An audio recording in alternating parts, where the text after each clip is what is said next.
कभी कभार बड़े मकसद को हासिल करने के लिए छोटी कुर्बानी जो है हमें देनी पड़ती है। अगर हमारा मैनिफेस्टो सिर्फ 370 और पाकिस्तान के ताल्लुकात पे होता तो ठीक है, उनकी शिकायत जो है या उनका कांग्रेस के ऊपर इल्ज़ाम लगाना जायज़ होता। हमें तो डर इस बात का था कि 7 बजे तक हम आपको बुला के कहेंगे ना कि अब होगा ही नहीं। जम्मू कश्मीर के पूर्व मुख्यमंत्री उमर अब्दुल्ला हमारे साथ बात करने के लिए मौजूद है। उमर साहब, काफ़ी दिनों के बाद जो है आखिरकार ये सस्पेंस खत्म हो गया अलायंस को लेकर। कितनी अड़चनें इस अलायंस को लेकर आ रही थी और रीजंस क्या थे? अब हमें वक्त लगा। ये कोई छुपी बात नहीं है कि इतना आसान नहीं था और आसान होगा भी कैसे।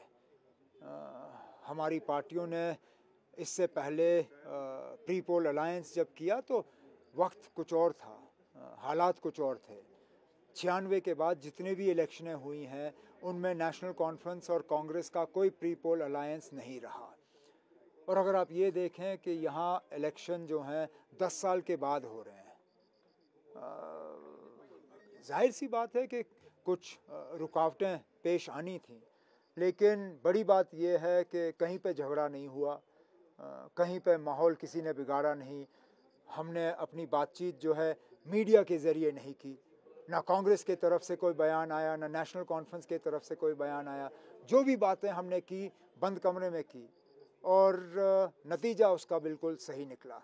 90 सीटों में से सिर्फ 5 ऐसी सीटें हैं जहां पे कांग्रेस और नेशनल कॉन्फ्रेंस दोनों के उम्मीदवार होंगे। बाकी सीटें जो हैं हमने मिल के जो है इलेक्शन लड़ने का फ़ैसला लिया है। 10 सालों के बाद ये चुनाव हो रहे हैं, तो ऐसे में ये अलायंस कितना ज़रूरी है बीजेपी को दूर रखने के लिए? अब एक तो बीजेपी को दूर रखने के लिए वो तो जाहिर सी बात है, लेकिन हम नेशनल कॉन्फ्रेंस वालों के लिए इस अलायंस का सिर्फ सीट का मकसद नहीं था। हमारे लिए इस अलायंस में परसेप्शन मैनेजमेंट करना भी बहुत ज़रूरी था कि हमारे बारे में लोग क्या कहेंगे।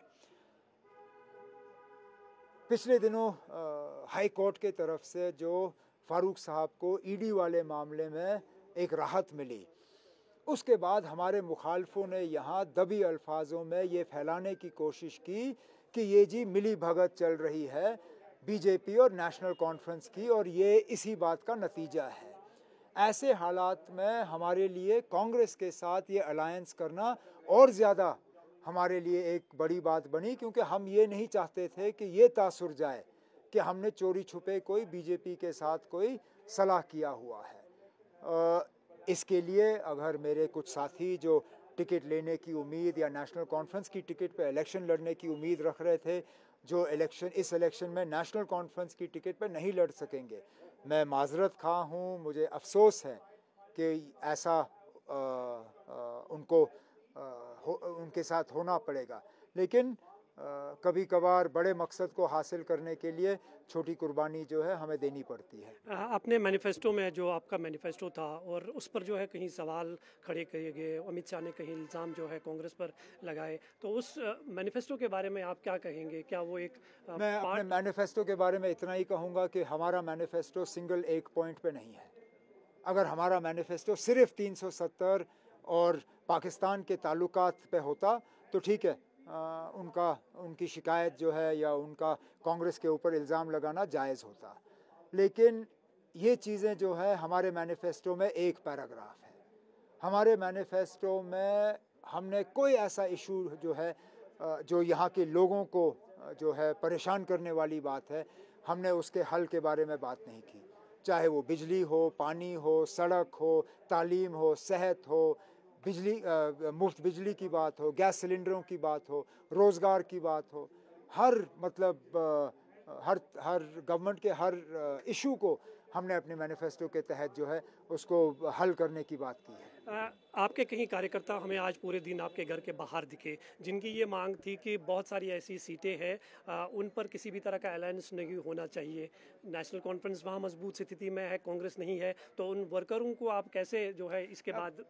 जैसे मैंने आपसे कहा, मैं जानता हूँ हमारे लिए जिस तरह कांग्रेस के लिए, मैं ये नहीं कहूँगा कि मुश्किल सिर्फ हमारे लिए था और कांग्रेस के लिए ये सब बहुत आसान था।